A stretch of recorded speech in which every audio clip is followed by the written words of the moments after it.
If your sister's not invited, we're not coming either. Dad snapped like I'd committed some moral crime. The room went quiet. My fiancé looked stunned. And I just stood there, realizing he'd made his choice, again. You'd think after 2 decades of playing peacemaker, I'd get a say in my own wedding. But no. Not when it came to her. Hi everyone, my name is Melanie, I'm 32, and I was raised in the shadows of a girl who could burn down a house and still be handed the last piece of cake. When we were little, she'd steal from me, lie about it, cry, and somehow I'd be the one grounded. She's sensitive, Mom would say. She's just going through a phase, Dad would sigh. But that phase lasted 20 years. And I played along. I kept peace. I let her win. Birthdays? She ruined them. Graduation? She made a scene. Even at my engagement dinner, she wore white, made jokes about how long I'd been alone, and took over the toast with a story about her promotion. Still, I defended her. I begged people to be patient with her. I covered for her outbursts. I tried so hard to be the bridge. Until my own wedding became the battlefield. I'd finally set one boundary. No, she's not invited, I told my parents. Not after what she did at Grandma's funeral. They gasped like I'd murdered someone. Dad leaned forward, shaking. She's your sister, he said. If she's not invited, we're not coming either. Not a second of hesitation. Not even a blink. I looked at the RSVP list. 20 years of bending over backward. And now, for the first time, I stood straight. I said, okay then. Dad's face fell. He expected me to beg. To fold. To fix it. But I didn't. I let the silence sit like a stone between us. And for the first time, I saw panic flicker behind his eyes. Not because I'd pushed them away. But because he realized I might not come running back. And just like that, the family's favorite bridge started to burn. I didn't cry when they left. I didn't chase them down the driveway.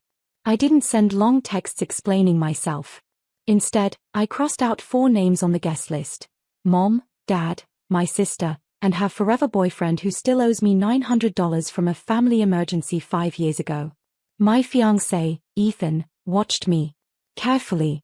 Like I was a glass he wasn't sure would shatter or finally hold its shape. Are you okay? He asked softly. I nodded. Better than I've felt in years. Because what they never realized was, every time I let her win, every time I swallowed my truth for their comfort, a part of me disappeared. Until there was barely anything left to invite to my own wedding. The next day, the phone calls started. First Mom, voicemails that danced between guilt and gaslight. Melanie, this isn't like you. You're breaking the family apart. Then Dad, cold and short. Call me when you're ready to be reasonable. But I was done being the reasonable one. I was the one who picked up the pieces, apologized for scenes I didn't cause, gave up holidays, swallowed birthdays, smiled through bruises she never left on my skin but carved straight into my identity. Ethan said something that stuck. You're not losing your family. You're losing the people who never acted like one. That night, we sent out the final seating chart. Table 5, reserved for friends who became siblings. Table 6, reserved for Ethan's aunts who sent me handwritten letters after my graduation. And the head table? Just us. No drama. No apologies. No ghosts pretending to love me in exchange for silence. And while the world outside spun in chaos, for once, my world stood still. I finally understood. Sometimes the loudest betrayal is the silence you break, by choosing yourself. And that choice? It echoed louder than any toast they could have given. The wedding was perfect. Not magazine spread perfect. Not influencer staged perfect. But soul deep, laughter through tears, no fake smiles kind of perfect. Sunlight poured in like forgiveness through the stained glass windows of the old library we'd rented. My dress? Off-white, simple, nothing like the glittery gowns my sister mocked me for loving when we were kids. And when I walked down the aisle, every step felt like I was reclaiming something she tried to steal my whole life. Ethan cried. Not performatively. Not for the cameras. But the kind of tears that come from someone who saw every version of you, even the ones you were told to hide, and still said I do. But then, during dinner, my cousin Lily tapped my shoulder. Her eyes flickered. "Hey, your parents are outside." I laughed. I genuinely laughed. "They're not invited." "I know," she said. "But they're standing across the street. Just watching." And sure enough, through the frosted glass doors, I saw them. Mom in her pearl cardigan. Dad with his arms crossed. And next to them, my sister. In white. Again. Like this was her redemption arc. They didn't walk in. Didn't shout. Didn't cause a scene. They just stood there. Like they expected I'd come out. Like they still believed I was the kind of daughter who'd drop everything to fix the mood. Lily touched my arm. "Do you want me to say something?"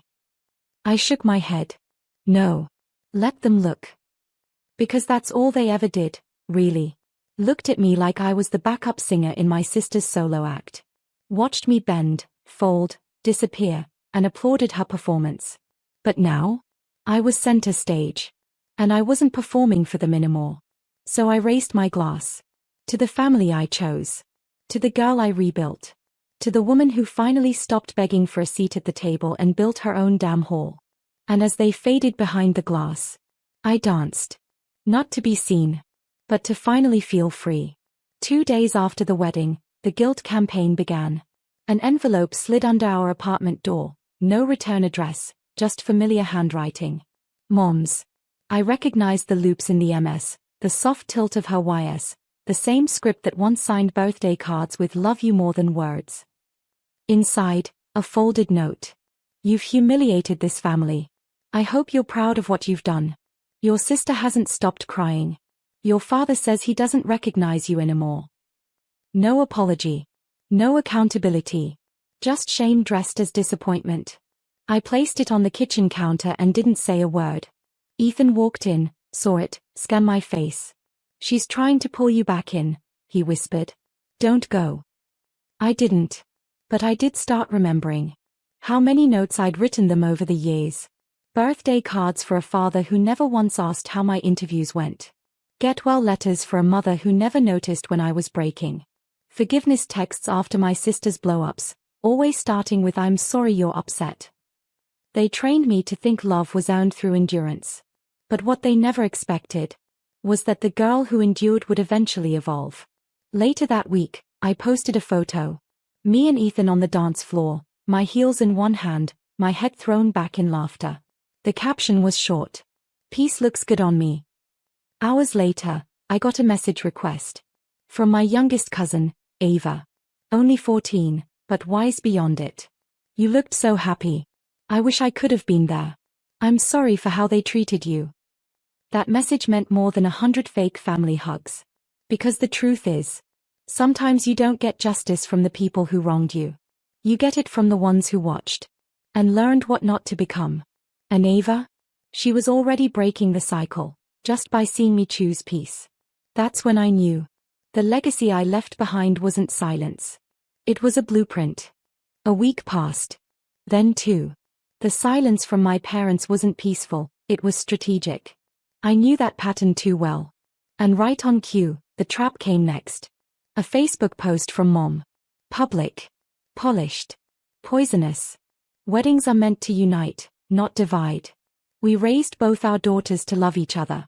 It breaks our hearts to be excluded from moments we should have shared. We pray for healing. The comments flooded in. Sending love, Auntie. Families fight, but blood is forever. You'll all be together again soon. You deserve better than this, Linda. And though it was. The narrative flipped. The villains disguised as victims. They knew exactly what they were doing. They were painting me cold, heartless, ungrateful, to every friend, cousin, ex-neighbor, church lady, and grocery store auntie who would listen. I didn't reply. But I screenshot everything. Because some storms are better documented than denied. The hardest part wasn't the lies. It was realizing how many people wanted to believe them. People who'd watched me get interrupted at family dinners, talked over at every reunion, blamed when my sister had another breakdown over someone else's success. People who'd seen me shrink, and mistook it for peacekeeping. So I did something I never thought I'd do. I wrote my own post. Private. Just for close friends and family. I didn't exclude my sister from my wedding out of malice. I did it out of survival. I have spent 20 years being the family's cushion, absorbing every hit to keep the peace. This year, I chose to protect my peace instead. If that makes me the villain in someone else's story, so be it. I finally became the main character in mine. No hashtags. No emojis. Just truth. And the silence that followed?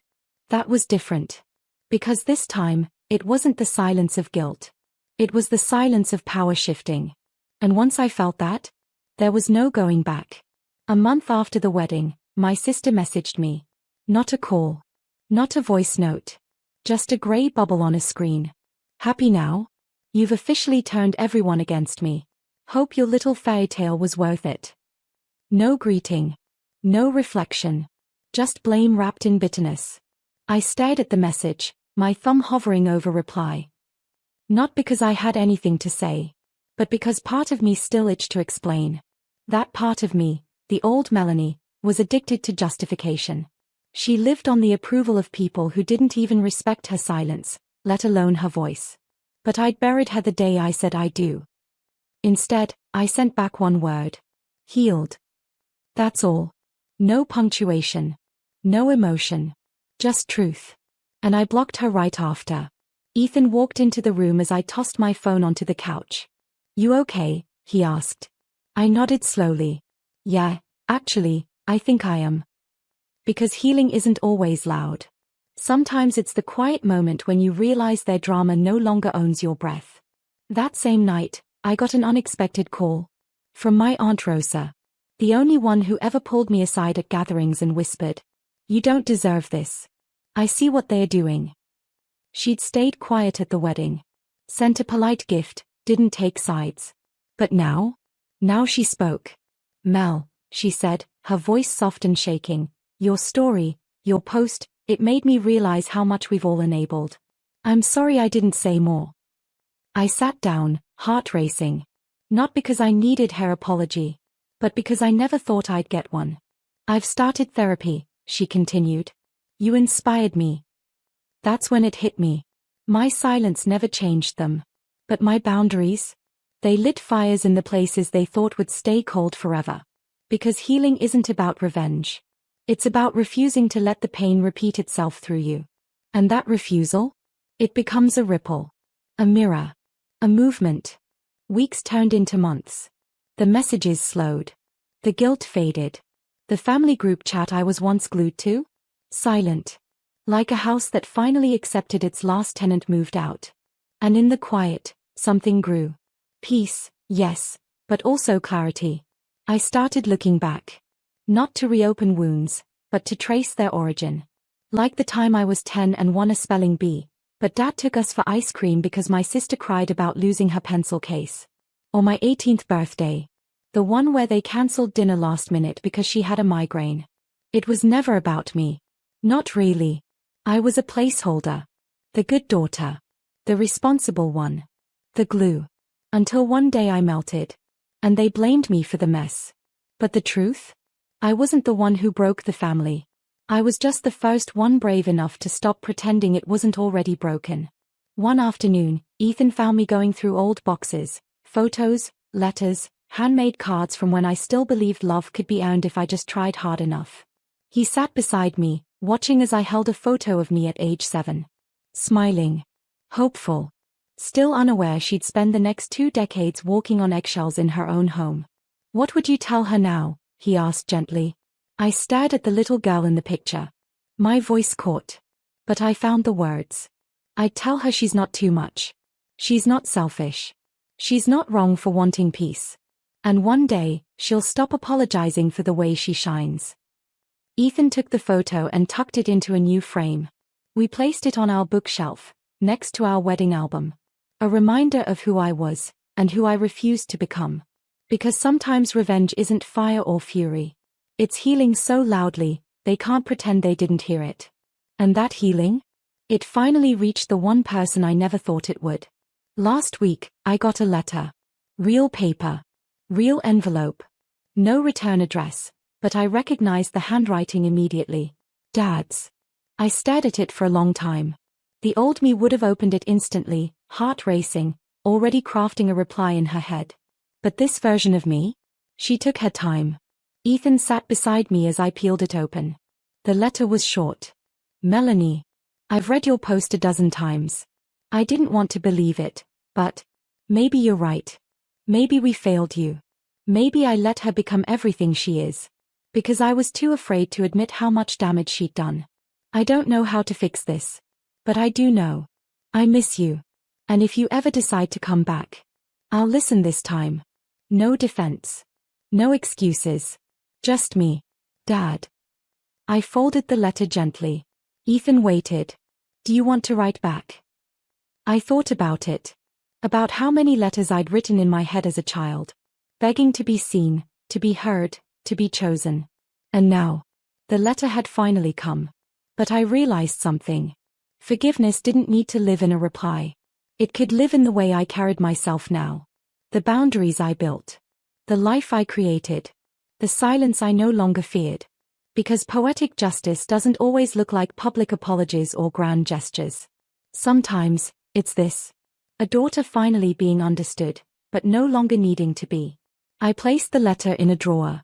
Not to frame it. Not to reread it. But to remind myself. I broke the pattern. My children will never learn love through silence. They'll never confuse peace with suppression.